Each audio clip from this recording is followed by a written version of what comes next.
आज आपको एक स्टोरी बताता हूँ। एक बार की बात थी, एक राजा थे जो बहुत ही दयालु, बहुत ही कृपालु थे और अपनी प्रजा को कुछ भी देने के लिए तैयार रहते थे। एक बार वो शतरंज खेल रहे थे और उनकी प्रजा में से एक साधु उनके पास आए। बोले, राजन मैं आज आपसे कुछ मांगना चाहता हूँ। राजन मैं आपसे आज कुछ मांगना चाहता हूँ। तो राजा बोले, मांगो। साधु, क्या चाहते हो, मांगो। बोले, राजन मुझे कुछ ज्यादा नहीं, कुछ अनाज के दाने चाहिए। राजा बोले, तौहीन, आप मुझसे कुछ भी मांग सकते हैं, पर आप ऐसा क्यों कर रहे हैं? आप केवल अनाज के कुछ दाने मांगेंगे, कुछ भी ले लीजिए ना आप मुझसे। साधु बोले, नहीं नहीं राजन, कुछ ही अनाज के दाने चाहिए। बोले, कितने चाहते हैं आप? बोले, तुम्हारे इस चेस बोर्ड के पहले स्क्वायर में एक दाना अनाज का रख दो और हर बार अगले अगले स्क्वायर में उस दाने को डबल करते चले जाओ। तो 64 स्क्वायर हैं आपके इस चेस बोर्ड पे और हर स्क्वायर पे इस दाने को डबल करते चले जाइए। यानी कि पहले स्क्वायर पे पहला दाना और दूसरे स्क्वायर पे 2 दाने और तीसरे स्क्वायर पे 4 दाने। तो जिस प्रकार मैंने आपको एक कंपाउंडिंग इफेक्ट की स्टोरी बताई, ये दूसरी स्टोरी है।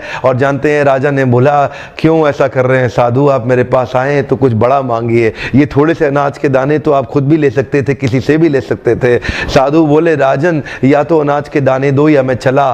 तो राजन बोले, क्षमा चाहता हूं साधु, सिपाहियों जल्दी आओ तुरंत, साधु को जितने अनाज के दाने चाहिए ये दे दो। तो उसके बाद सारे के सारे सिपाही चले गए और ठीक 5 मिनट के बाद सारे सिपाही दौड़ते हुए आए, त्राही माम राजन, बड़ा अपराध हो गया। बोले, क्या हुआ? राजन, वो जितना अनाज मांग रहे हैं उतना अनाज तो आज तक पृथ्वी में उगा ही नहीं। क्या? राजन, वो साधु बुद्धिमान है, वो जितना अनाज मांग रहा है इतना अनाज तो पृथ्वी में कभी उगा ही नहीं। क्या बात कर रहे हो, कितना मांग रहा है? तो जरा सामने देखें, ये डबल होते होते होते होते और ये जो सामने फिगर आ रहा है ये शायद मैं अभी पढ़ नहीं पाऊंगा। इतना अनाज उसको चाहिए था और इसका 1/4 अनाज भी 10 माउंट एवरेस्ट को कवर करने के लिए काफी है। ओहो, मैं तो कब से बता रहा हूं, शुरुआती रिजल्ट छोटा होता है, बहुत छोटा होता है, दिखता नहीं है, इसीलिए व्यक्ति डीमोटिवेट होकर छोड़ देता है। मैं कब से कह रहा हूं आपसे।